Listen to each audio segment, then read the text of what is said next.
2025년 우리나라 통신업계에 정말 어처구니 없는 일들이 연달아 벌어졌죠. 먼저 4월에 SK텔레콤이 해킹당해서 2,500만 명의 유심 정보가 유출됐습니다. 그리고 불과 5개월 후인 9월 이번엔 KT도 해킹을 당했죠. KT 같은 경우는 경기도 광명시부터 시작해서 서울 금천구, 경기 부천시까지 퍼져나갔는데요. 새벽 시간대에 갑자기 모바일 상품권이 결제되는 이상한 일들이 발생했습니다. 우리 생활의 필수가 된 이동통신사인데 이런 일이 계속 반복되면서 국민들은 과연 통신사를 믿어도 될까라는 의문을 갖게 됐습니다. 이 두 사건을 분석해보고 우리가 어떻게 대비해야 하는지 알아보겠습니다. 2025년 8월 말 광명시 소화동 일대에서 KT 이용자들이 모두 잠든 새벽 시간 본인도 모르게 모바일 상품권이 결제되는 피해가 발생했죠. 처음에는 단순한 해프닝인 줄 알았는데 며칠 만에 금천구와 부천시로까지 번지면서 조직적인 범죄라는 게 드러났습니다. 특히 사건의 확산 속도가 굉장히 빨랐다는 거예요. SK텔레콤 사건이 있었음에도 불구하고 또다시 대형 통신사에서 보안 사고가 터진 거죠.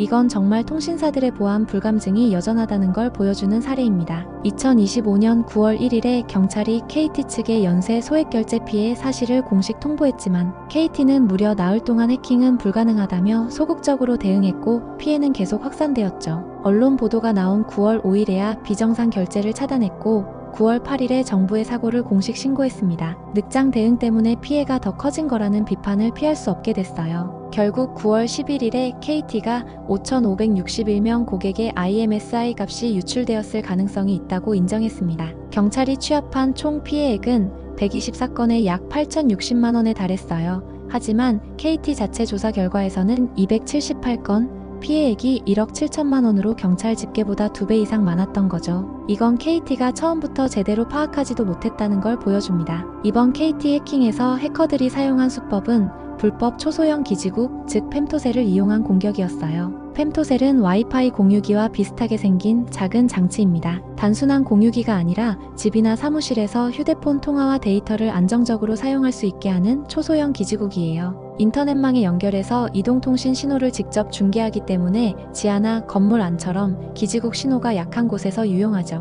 해커들은 이런 불법 기지국을 차량에 설치한 뒤 특정 지역을 돌아다니며 휴대폰 통신을 가로채고 ARS 인증이나 패스앱을 통한 본인 인증을 시도할 때 해당 트래픽을 가로채는 방식이었죠. 2025년 4월에 발생한 SK텔레콤 해킹 사건과 비교해보면 공격 유형이 완전히 달랐어요. SK텔레콤 같은 경우는 대규모 유심 정보 유출이었고 KT는 불법 기지국을 활용한 소액 결제 유도였습니다. 피해 규모도 달랐죠. SK텔레콤은 수천만 명의 개인정보가 유출됐지만 KT 사건은 본인도 모르게 결제가 줄줄이 이뤄지는 직접적인 금전적 피해를 당했다는 점에서 더 심각했습니다. SK텔레콤 해킹 사건은 2025년 4월 초 내부 보안 시스템이 비정상적인 데이터 트래픽과 시스템 접근 시도를 탐지했어요. 정부의 최종 조사 결과에 따르면 SK텔레콤 해킹의 최초 침투 시점은 2021년 8월 6일이었습니다. 무려 4년 가까이 잠복해 있었던 거죠. 서버 28대에서 악성 코드 33종이 발견됐고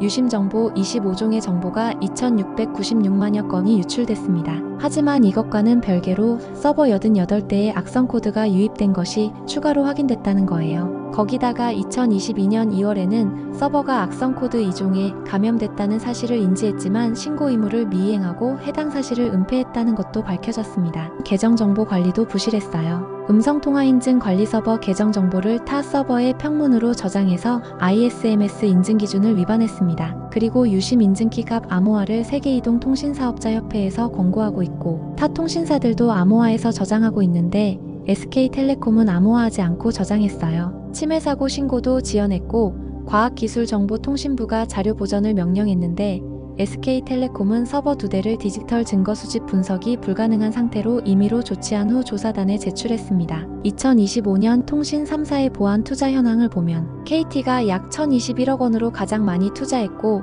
SK텔레콤이 약 508억 원, LG유플러스가 약 292억 원 순이었어요. 전년 대비 증가율을 보면 LG유플러스가 116% 증가로 가장 큰 폭으로 늘렸고 KT가 19% 증가했습니다. 반면 SK텔레콤은 오히려 감소했다고 나타났어요. 양자암호 기술 도입 면에서는 SKT가 VPN과 전송 장비에 도입했고 LG유플러스가 광전송 장비에 적극 도입했습니다. KT는 아직 검토 중인 상태예요. SK텔레콤은 2025년 유심 해킹 사태 이후 신속한 보안 강화에 집중했습니다. 비정상 유심 변경을 실시간 감지하는 이상 탐지 시스템을 업계 최초로 도입했고, 티가드 앱을 통해 원격 잠금, 로그 추적 등 강력한 보안 기능을 제공 중이에요. 유심 재발급, 기기 변경 시 생체 인증과 2단계 인증을 의무화해서 인증 우회 시도를 차단하고 있습니다. KT는 상대적으로 보수적인 보안 정책을 유지하며 엄격한 본인 인증 절차 강화에 집중하고 있어요. 대리점 및 고객센터에서 이중 본인 확인을 강화하고 추가 본인 확인 절차를 도입해서 유심 재발급 시 보안을 철저히 합니다. 5년간 1조 원 이상을 정보보호 분야에 투자할 계획이라고 발표했죠.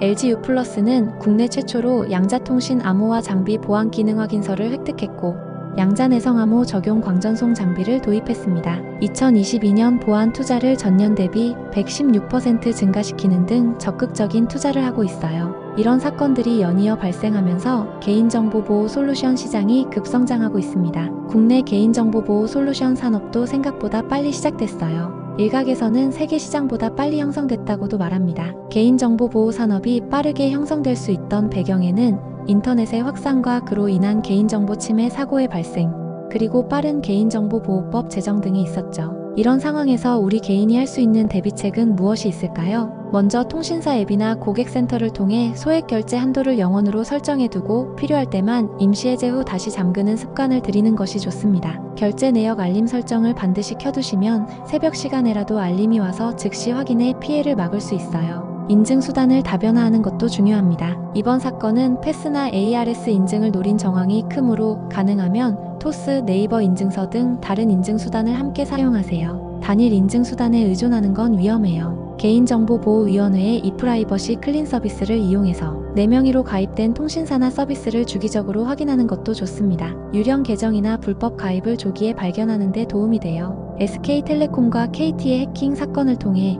두 사건 모두 대형 통신사에서 발생했다는 공통점이 있고, 해킹 방식은 다르지만 결국 통신사의 보안 시스템에 취약점이 있다는 걸 보여주는 중요한 사례라고 할 수 있어요. 보안 사고를 막는 건 개인의 몫이 아니라 통신사의 책임입니다. 국민 대부분이 선택할 수밖에 없는 새 통신사라면 보안 체계는 사실상 공공재처럼 운영돼야 하죠. 그리고 무엇보다 중요한 건 책임과 처벌입니다. SK텔레콤 유심 해킹 사건 때도 보안 강화하겠다는 말은 있었지만 실질적인 처벌이나 제도적 책임은 흐지부지 끝나버렸어요. 이번에는 달라야 합니다. 국민의 불신을 더 이상 방치하지 않도록 통신사가 명확히 책임을 지고 제도적으로도 확실히 처벌받는 구조가 필요해요. 앞으로 정부의 대응과 통신사들의 보안 강화 노력을 지켜봐야겠습니다. 오늘 영상이 도움이 됐다면 좋아요와 구독 부탁드리고 댓글로 여러분의 의견도 들려주세요.